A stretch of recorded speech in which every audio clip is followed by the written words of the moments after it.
Hello दोस्तों, नमस्कार। आप लोगों का मेरे चैनल डियर विनोद सर पे स्वागत है। तो हम लोग एडवांस मैथ आज पढ़ने जा रहे हैं, एडवांस मैथ। और एक वीडियो हम लाते हैं अर्थमेटिक पढ़ाते हैं। अर्थमेटिक में पहला चैप्टर चल रहा है नंबर सिस्टम, उसमें 2-3 पार्ट पढ़ा चुके हैं। उसकी अलग वीडियो प्लेलिस्ट में रहेगी। और ये अब एक एडवांस मैथ, क्योंकि ये भी एग्जामिनेशन पॉइंट से बहुत ही इम्पोर्टेंट होता है, तो इसको भी चालू किए हैं। रोज़ एक वीडियो इसका भी मिलेगा आप लोगों को, और बहुत ही आसान तरीके में समझाएंगे। और देखिए एडवांस मैथ में क्या होता है। तो एडवांस में देखिए, पहले हम लोग पढ़ते हैं ज्योमेट्री, जिसको ज्यामिति बोला जाता है। और दूसरा पढ़ेंगे ट्रिग्नोमेट्री यानी त्रिकोणमिति। और अलजेब्रा तीसरा होगा, बीजगणित जिसको बोलते हैं। और चौथा होगा मेंसुरेशन, जिसे क्षेत्रमिति बोलते हैं। ये एसएससी सीजीएल में, एसएससी सीएचएसएल में, जीडी में भी पूछा जाता है ये एडवांस मैथ। और ग्रुप डी के लिए, रेलवे ग्रुप डी के लिए, और एनटीपीसी के लिए, रेलवे एनटीपीसी के लिए भी बहुत ही इंपॉर्टेंट है। तो चलिए देखते हैं। तो ये हो गया ज्योमेट्री, ट्रिग्नोमेट्री, बीजगणित मतलब और मेंसुरेशन। और हम लोग सबसे पहले मेंसुरेशन को पढ़ेंगे। सबसे पहले ये चौथा जो चैप्टर दिया है मेंसुरेशन, मेंसुरेशन को पहले पढ़ेंगे। फिर उसके बाद हम लोग पढ़ेंगे ज्योमेट्री पढ़ेंगे, फिर अलजेब्रा, फिर ट्रिग्नोमेट्री, ऐसे पढ़ेंगे पूरा चैप्टर बाकायदा एकदम। क्योंकि मेंसुरेशन जो है वो सबसे बड़ा चैप्टर है। तो मेंसुरेशन हमारा 2 टाइप का होता है। तो मेंसुरेशन 2 टाइप का होता है। एक 2D होता है यानी 2 डायमेंशनल होता है, एक 3D होता है, 3 डायमेंशनल। 2D का मतलब होता है जिसमें सिर्फ लंबाई और चौड़ाई रहता है, और 3D का मतलब होता है जिसमें लंबाई और चौड़ाई के साथ साथ ऊंचाई भी होता है। तो देख लेते हैं 2D में क्या क्या हम लोग कौन कौन सा चैप्टर पढ़ेंगे। तो 2D में देखेंगे, पहला है त्रिभुज, जिसे बोलते हैं ट्रायंगल, पॉलीगन, और चौथा है वृत्त यानी सर्कल। देखिए ये हमारा मेंसुरेशन में भी होता है, और ये आपका ज्योमेट्री में भी होता है। लेकिन ज्योमेट्री में इसको अलग से पढ़ेंगे, और मेंसुरेशन में इसके क्षेत्रफल के बारे में पढ़ा जाता है। तो जो चतुर्भुज होता है वो कई प्रकार के होते हैं। जैसे इसमें आयत, चतुर्भुज के अंतर्गत आयत रेक्टेंगल होता है, वर्ग यानी स्क्वायर होता है, समांतर चतुर्भुज यानी पैरेललोग्राम होता है, समलंब चतुर्भुज यानी ट्रेपेजियम, और सम चतुर्भुज यानी रोम्बस। वो होता है, ये 2D हमारा हो गया। अब 3D देखते हैं। 3D में लंबाई, चौड़ाई, ऊंचाई सब होता है। और जैसे पढ़ते हैं घन यानी क्यूब, और घनाभ दूसरा है क्यूबॉइड, तीसरा है बेलन यानी सिलेंडर, और चौथा है शंकु यानी कोन, और गोला है गोला यानी स्फेयर। अगला 5वां है आपका अर्धगोला यानी सेमी स्फेयर। 7वां है खोखला गोला यानी होलो स्फेयर। और 7वां आपका है छिन्नक यानी जो बाल्टी के आकार का होता है, फ्रिस्टम बोला जाता है। तो आइए हम लोग मेंसुरेशन पहले स्टार्ट करते हैं। और मेंसुरेशन में पहले 2D पढ़ेंगे, और बारी बारी से पढ़ेंगे एकदम बढ़िया से। जब पहले त्रिभुज पढ़ेंगे, फिर चतुर्भुज, बहुभुज, वृत्त सब होते हैं। पहले त्रिभुज जान लेते हैं। त्रिभुज होता क्या है। त्रिभुज यानी आप नाम से लग रहा है कि त्रिभुज यानी 3 भुजाओं से बनी होगी। तो त्रिभुज का डेफिनेशन होता है 3 भुजाओं से घिरी हुई आकृति को त्रिभुज कहा जाता है। यानी जैसे 3 भुजा कोई है, ऐसे 3 भुजा, ये 3 भुजाओं से घिरी हुई आकृति यानी बंद आकृति को त्रिभुज कहा जाता है। ठीक है। तो त्रिभुज 2 टाइप के होते हैं। त्रिभुज 2 प्रकार का होता है। त्रिभुज 2 प्रकार के होते हैं। पहला होता है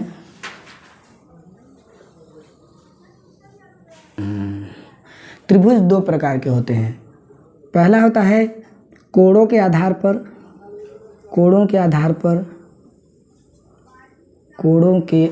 पर यानी on the basis of angle, जिसको बोला जाता है on the basis of angle, on the basis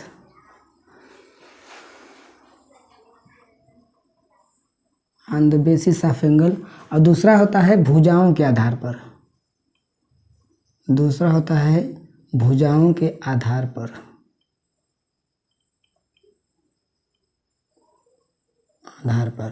on the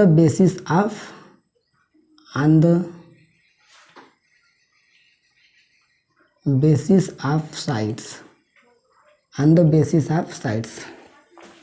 तो त्रिभुज 2 टाइप का होता है। पहला कोणों के आधार पर on the basis of angles, और दूसरा होता है भुजाओं के आधार पर on the basis of sides. तो कोणों के आधार पर देखते हैं। पहला होता है पहला होता है acute angle triangle. Acute angle triangle, acute angle triangle, जिसे हिंदी में बोला जाता है न्यून कोण त्रिभुज। न्यून कोण त्रिभुज, जिसे हिंदी में बोला जाता है न्यून कोण त्रिभुज। दूसरा होता है आपका obtuse angle triangle. Obtuse angle triangle, triangle Hindi में बोला जाता है न्यून कोण त्रिभुज, अधिक कोण त्रिभुज। इसे बोला जाता है अधिक कोण त्रिभुज। अधिक कोण त्रिभुज। तीसरा होता है आपका राइट एंगल ट्राइंगल। तीसरा होता है right angle triangle. Right angle triangle यानी समकोण त्रिभुज। समकोण त्रिभुज,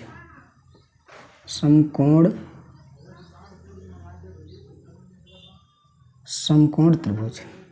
देखिए, कोणों के आधार पर 3 टाइप के त्रिभुज होते हैं। एक्यूट एंगल ट्राइंगल यानी न्यून कोण त्रिभुज। न्यून कोण त्रिभुज क्या होता है? जिस कोण का मान किसी भी त्रिभुज में जिसका एक कोण 90 अंश से छोटा हो, किसी भी त्रिभुज में एक कोण 90 अंश से छोटा हो तो वो न्यून कोण त्रिभुज कहलाता है। और ऑब्ट्यूज एंगल ट्राइंगल ये होता है किसी भी त्रिभुज में जिसका एक कोण 90 अंश से बड़ा हो, ऑब्ट्यूज एंगल ट्राइंगल कहलाता है। और राइट एंगल ट्राइंगल में जिसका एक कोण समकोण हो यानी 90 अंश का हो तो उसे समकोण त्रिभुज कहा जाता है। तो आइए देखते हैं भुजाओं के आधार पर त्रिभुज on the basis of sides. तो इसमें पहला होता है स्केलेन ट्राइंगल। स्केलेन ट्राइंगल जिसको बोला जाता है हिंदी में विषम बाहु त्रिभुज। विषम बाहु त्रिभुज।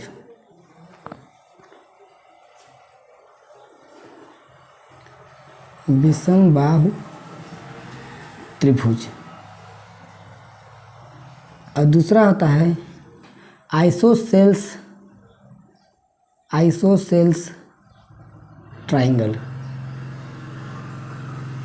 आइसोसेल्स ट्राइंगल यानी समद्विबाहु त्रिभुज।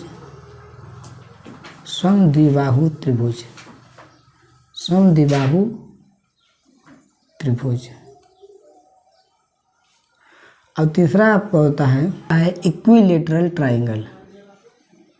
इक्विलेटरल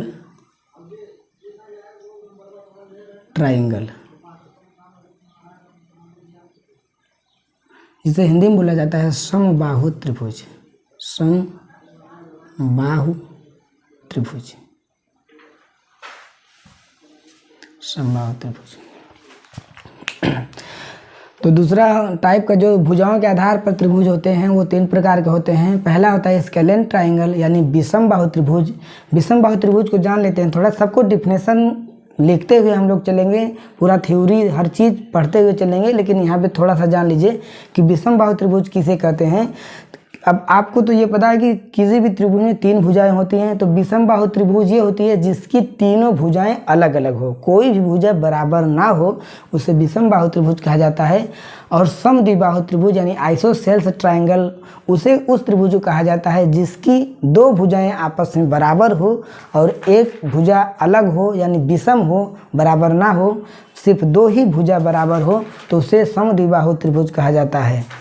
तीसरा होता है इक्विलेटरल ट्राइंगल। इक्विलेटरल ट्राइंगल यानी समबाहु त्रिभुज। तो समबाहु त्रिभुज उस त्रिभुज को कहा जाता है जिसकी तीनों भुजाएं आपस में समान हो। जिसकी तीनों भुजाएं आपस में क्या हो? समान हो, उसे समबाहु त्रिभुज कहा जाता है। तो त्रिभुज के डिफिनेशन आप लोग देख ही लिए हैं कि त्रिभुज किसे बोलते हैं। 3 भुजाओं से घिरी हुई बंद आकृति को त्रिभुज कहा जाता है। अब देखते हैं कि त्रिभुज हम कैसे बना सकते हैं, मतलब कि कैसे जानेंगे त्रिभुज ही है। त्रिभुज के कुछ नियम भी होते हैं। जैसे मान लीजिए त्रिभुज है, ये त्रिभुज है, ये भुजा ए शीर्ष ए है, ये शीर्ष बी है, ये शीर्ष सी है। ए के सामने की भुजा को हम स्मॉल ए, बी के सामने की भुजा को स्मॉल बी, सी के सामने की भुजा को स्मॉल सी। तो त्रिभुज बनने का ये नियम ये होता है कि किसी भी तीन त्रिभुज में तीनों भुजा जो होती हैं, तो तीनों भुजाओं में जो होती हैं, जो दो भुजा होती हैं, दो भुजाओं का जोड़ जो होता है, यानी दो भुजाओं का योग तीसरे से हमेशा बड़ा होना चाहिए। किसी भी दो भुजाओं का योग जो होता है वो तीसरे से हमेशा बड़ा होगा, तभी वो हमारा ट्रायंगल फॉलो होगा। अगर किसी भी दो भुजाओं को जोड़ दें और तीसरे से छोटा हो जाए तो वो त्रिभुज हमारा नहीं होगा। तो देखिए, जैसे कोई भी भुजा, जैसे भुजा ए और भुजा बी,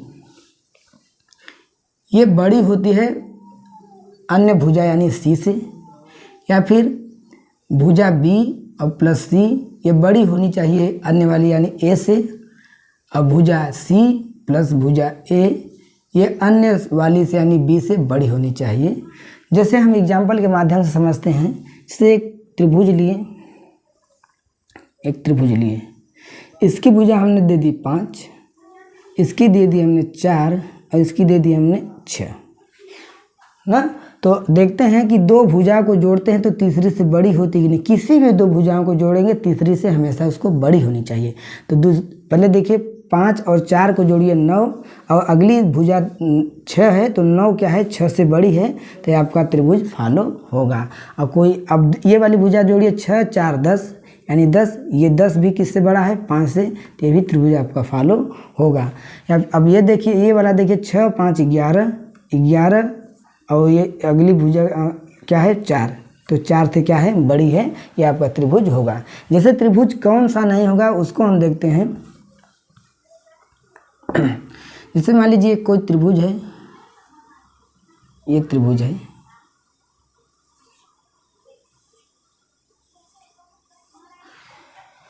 ये त्रिभुज है, इसकी भुजा हमने दे दी 3,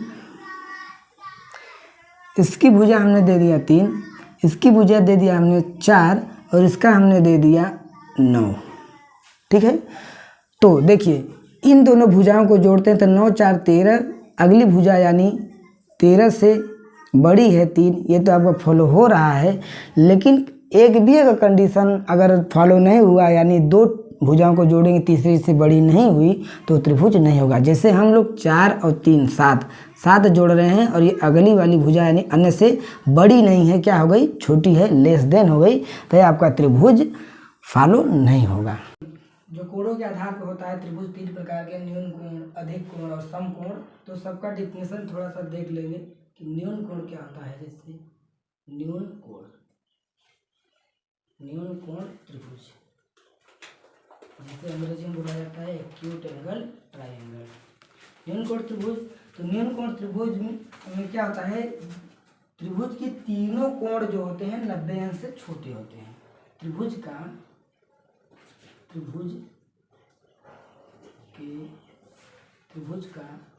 तीनों कोण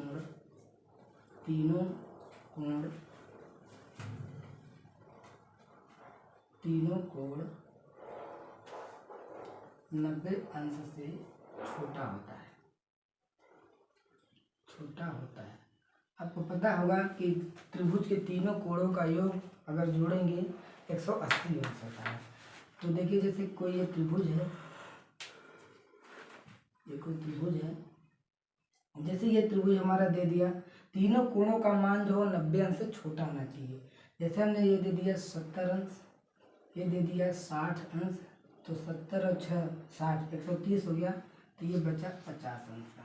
यानी तीनों कोण का मान जो जोड़ेंगे वो 180 अंश के बराबर ही होना चाहिए, उसे त्रिभुज बोला जाता है।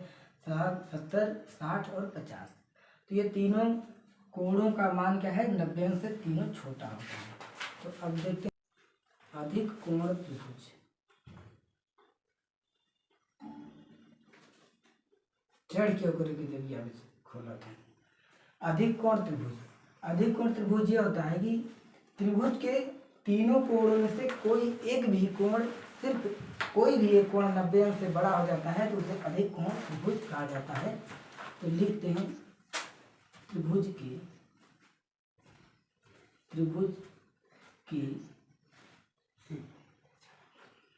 तीनों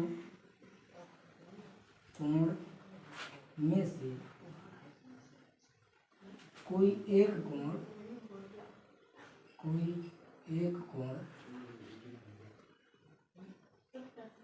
90 अंश से बड़ा, उसे क्या बोला जाता है? अधिक कोण त्रिभुज बोला जाता है।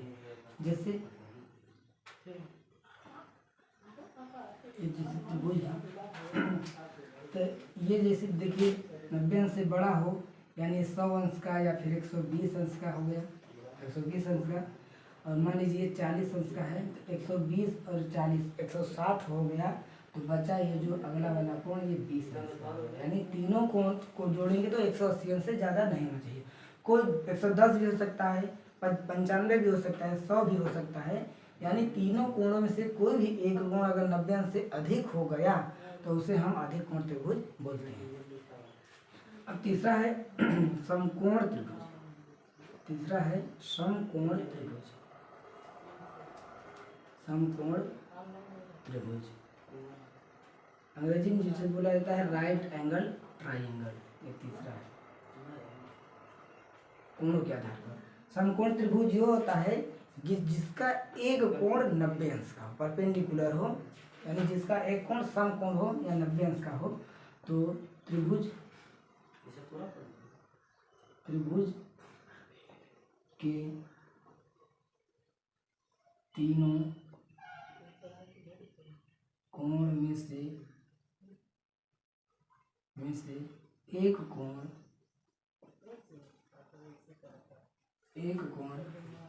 90 डिग्री का होता है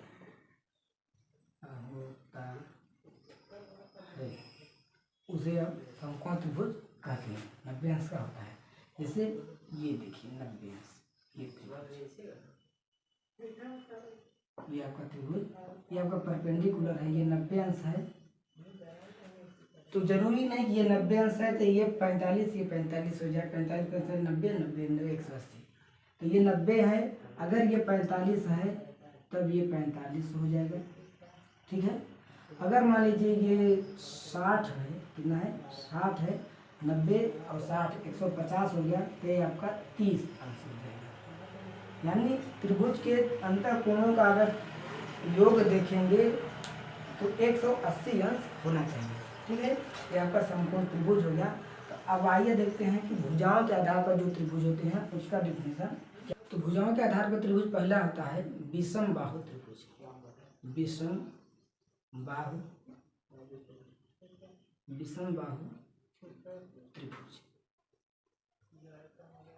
विषम बाहु त्रिभुज यानी जिस त्रिभुज की तीनों भुजाएं क्या हो? अलग अलग हो, विषम हो। त्रिभुज की तीनों भुजाएं अलग अलग हो, यानी अलग अलग माप की हो, अलग अलग लंबाई हो या विषम हो, अलग अलग हो, उसे बोला जाता है विषम बाहु त्रिभुज। जैसे देखिए कोई भी एक त्रिभुज ले लिए हैं, एक त्रिभुज है, ठीक है।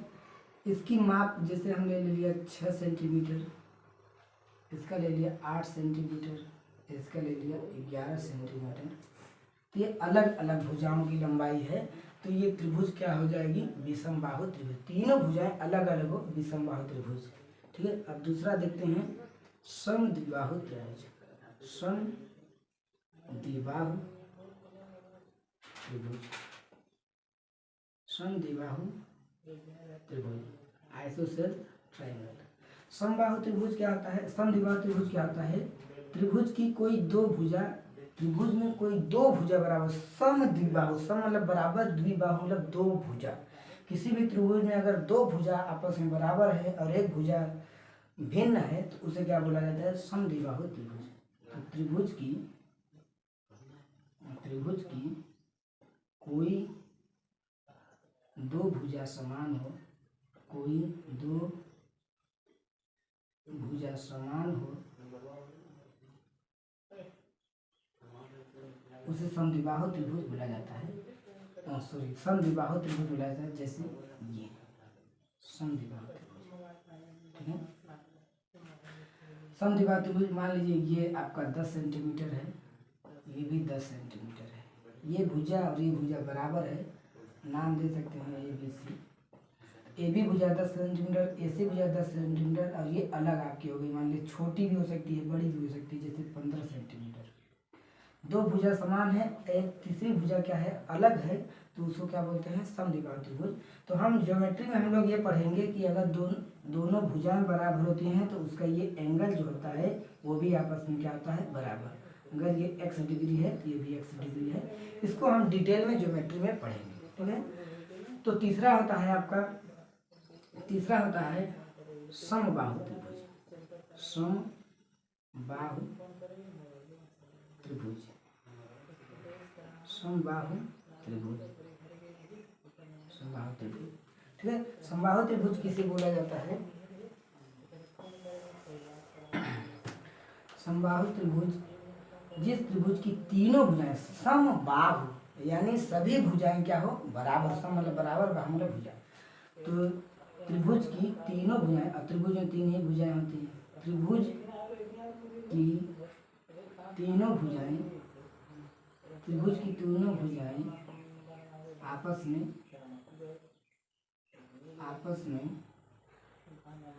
में बराबर हो,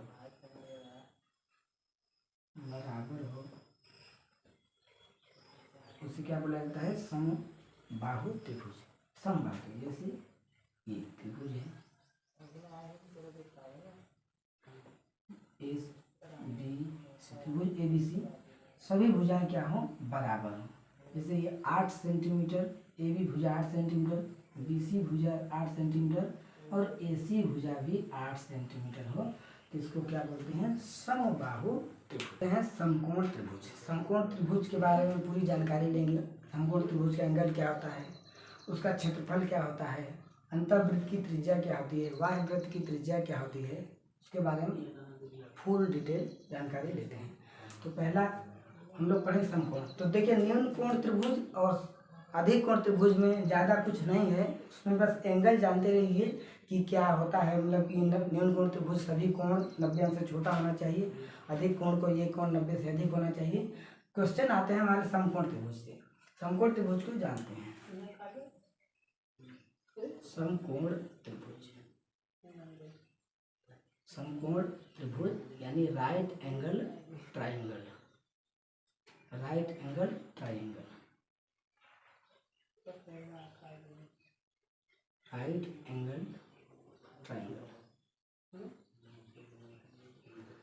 तो अभी हम लोगों ने देखा कि राइट एंगल ट्राइंगल क्या होता है, जिस त्रिभुज का कोई एक कोण 90 अंश हो उसे हम राइट एंगल ट्राइंगल यानी समकोण त्रिभुज कहते हैं। देखिए समकोण त्रिभुज, ये हमारा अगर त्रिभुज हो गया, कोई एक कोण 90 अंश होना चाहिए, ये ले लिया ए बी सी। कोण बी जो होता है ये परपेंडिकुलर है, ये 90 अंश का होगा, ठीक है। और अब इसमें एंगल ए और एंगल सी का योग जो होता है वो 90 अंश के बराबर होना चाहिए। Angle A plus angle C बराबर 90 अंश, ताकि ये दोनों 90 हो और ये 90 जोड़ के 180 अंश एक त्रिभुज हो जाए, ठीक है। अब ये जो 90 अंश है परपेंडिकुलर है, परपेंडिकुलर यानी 90 अंश के सामने की भुजा को हम समकोण त्रिभुज में कर्ण बोलते हैं, कर्ण कहा जाता है, अंग्रेजी में बोलते हैं हाइपोटेनस, हाइपोटेनियस कर्ण बोला जाता है। अब देखिए अब इसमें आधार और लंब बदलते रहते हैं। समकोण त्रिभुज में कर्ण जो होती है, तिरछी वाली भुजा जो होती है वो हमेशा और हमेशा कर्ण होती है, जो सीढ़ी की तरह होती है। देखिए ये लंब, ये आधार, ये सीढ़ी की तरह तिरछी भुजा को कर्ण बोला जाता है।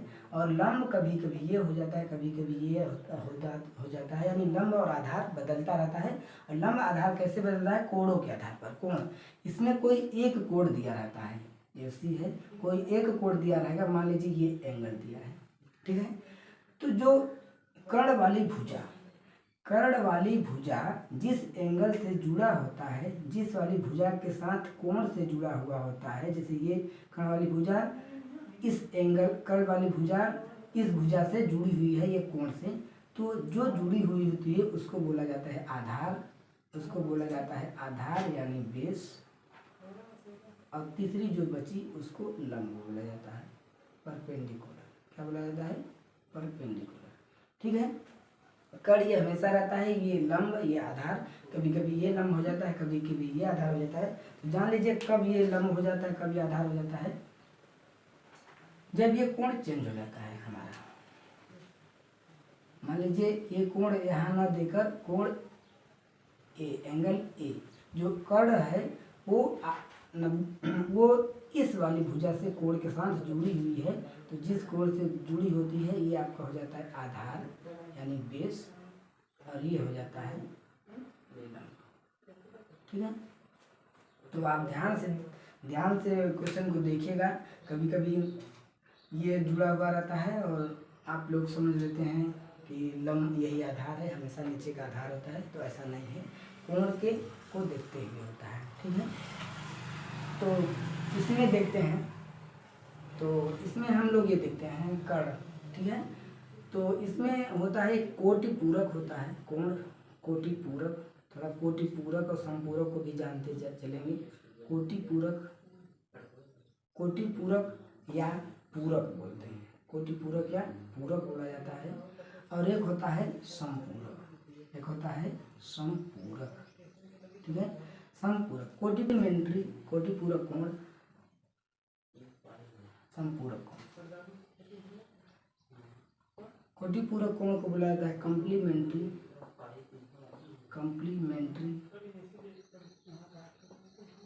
एंगल,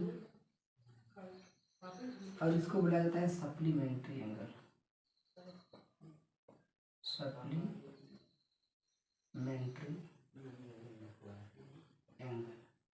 मीनिंग थोड़ा सा गलत भी हो सकता है, तो आप लोग थोड़ा देख लीजिएगा। कोटि पूरक और संपूरक। तो कोटि पूरक कोण वह होता है किसी भी त्रिभुज में किसी दो कोणों का योग 90 अंश हो, उसे कोटि पूरक बोला जाता है। और संपूरक में किसी दो कोणों का योग 180 अंश हो, उसे संपूरक कोण बोला जाता है। ठीक है। तो कोटि पूरक यानी किसी भी, मान लीजिए कोण ए प्लस एंगल बी बराबर कितना होना चाहिए, 90 अंश होना चाहिए। और इसमें कोई भी दो कोण यानी angle A plus angle B बराबर 180 अंश होना चाहिए। ठीक है। तो देखिए मान लीजिए यहाँ पे हम कोई कोण लिख रहे हैं, ये कोण है, कोई भी कोण। तो देखेंगे कोण यानी एंगल 10 डिग्री का कोटि पूरक कितना होगा, संपूरक कितना होगा। तो किसी भी दो कोण को जोड़ेंगे तो वो 90 अंश के बराबर होना चाहिए, उसे बोलते हैं कोटि पूरक। और किसी भी दो कोण को जोड़ेंगे तो वो 180 अंश के बराबर आ जाता है, तो उसको बोला जाता है संपूरक कोण। तो कोटि पूरक, अगर कोण हम 10 डिग्री ले लिए हैं तो इसका कोटि पूरक क्या होगा, यानी इसमें क्या जोड़ेंगे कि 90 अंश हो जाएगा। इसमें क्या जोड़ेंगे कि 90 अंश हो जाएगा। तो इसमें हम 80 डिग्री जोड़ देंगे तो क्या हो जाएगा, 90 अंश हो जाएगा। ठीक है। अगर मान लीजिए हमने 20 डिग्री ले लिया, क्या ले लिया, 20 डिग्री, ये 20 डिग्री लिया, तो इसका कोटि पूरक क्या होगा, 70 अंश। क्या होगा, यानी 20 है तो उसमें क्या जोड़ें कि 90 हो जाए। ठीक है। यानी 70 हो जाएगा। अगर यहाँ हमने ले लिया 35 डिग्री, क्या ले लिया, 35 डिग्री, तो यहाँ 35 डिग्री क्या हो जाएगा आपका, 35 डिग्री क्या हो जाएगा, 55। क्या हो जाएगा, 55 डिग्री। कितना हो जाएगा, 55। हाँ 55 डिग्री हो जाएगा। 35 कितना हो जाएगा, 55, 5, 60, 30, 90। अगर ये 45 डिग्री ले लिए, क्या ले लिए, 45, तो 45 कितना हो जाएगा, 45 ही होगा। ठीक है। अगर ये 60 डिग्री ले लिए हैं तो 60 का कितना हो जाएगा आपका, 60 का हो जाएगा 30 डिग्री। कितना हो जाएगा, 30 डिग्री। अगर 10 डिग्री का कोटि पूरक 80 है तो संपूरक कितना होगा, ध्यान दीजिएगा। तो संपूरक कितना हो जाएगा, यानी 10 में कितना जोड़े कि 180 हो जाए, तो 10 में जोड़ेंगे 170। कितना हो जाएगा, 170 अंश हो जाएगा। ठीक है। यानी दो कोणों को जोड़ेंगे तो 180 अंश होगा। अगर 10 डिग्री का दिया है तो अगर उसका संपूरक पूछ रहा है तो 10 में कितना डिग्री जोड़ दें कि 180 अंश हो जाए, यानी 170 जोड़ देंगे। अतः 10 डिग्री 10 अंश कोण का मान अगर संपूरक देखेंगे तो 170 होगा। तो 20 का कितना है, यानी 20 में कितना जोड़ेंगे, 20 में कितना जोड़ेंगे, 160। 20 में कितना जोड़ेंगे 160, यानी 20 अंश का संपूरक कोण 160 होगा। और आपका 35 डिग्री का 35 अंश का संपूरक कितना हो जाएगा आपका 35 डिग्री का हो जाएगा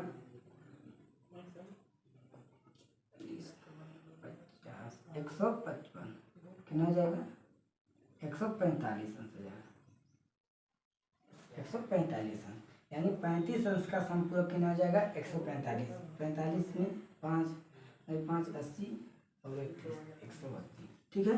और 45 अंश का कितना हो जाएगा 145, कितना हो जाएगा 135 हो जाएगा 135 45 40 80, ठीक है। और 60 अंश का संपूरक कितना हो जाएगा 120 अंश। और ध्यान में रहे कि हमेशा कोटि पूरक और संपूरक का अंतर जो होता है वो हमेशा 90 अंश के बराबर होता है। ध्यान से फिर से सुनिए, कोटि पूरक और संपूरक का जो अंतर होता है हमेशा 90 अंश होता है। जैसे यहाँ पे हमने मान लीजिए लिख दिया क्या, कोटि पूरक माइनस संपूरक, ठीक है। इसका अंतर हमेशा 90 अंश के बराबर होता है। तो ये देखिए कोटि पूरक कितना है, मान लीजिए 80 और ये कितना है 170। ये माइनस नहीं है बल्कि इसका अंतर देख रहे हैं। तो देखिए 170 में 80 को जो घटाएंगे तो क्या हो जाएगा 90 अंश हो जाएगा। क्या हो जाएगा 90 अंश। अब सोचेंगे 80 में से 170 माइनस 90 नहीं, ये अंतर देख रहे हैं, अंतर माइनस नहीं करें बल्कि अंतर कितना है 90 अंश। तो अगर 70 और 160 का भी देखेंगे, 70 और 60, 70 डिग्री और माइनस में 160 दोनों का अंतर देखेंगे तो ये भी आपका 90 अंश होगा, ठीक है। 55 डिग्री और 145 डिग्री का अंतर देखेंगे तो ये भी 90 अंश होगा।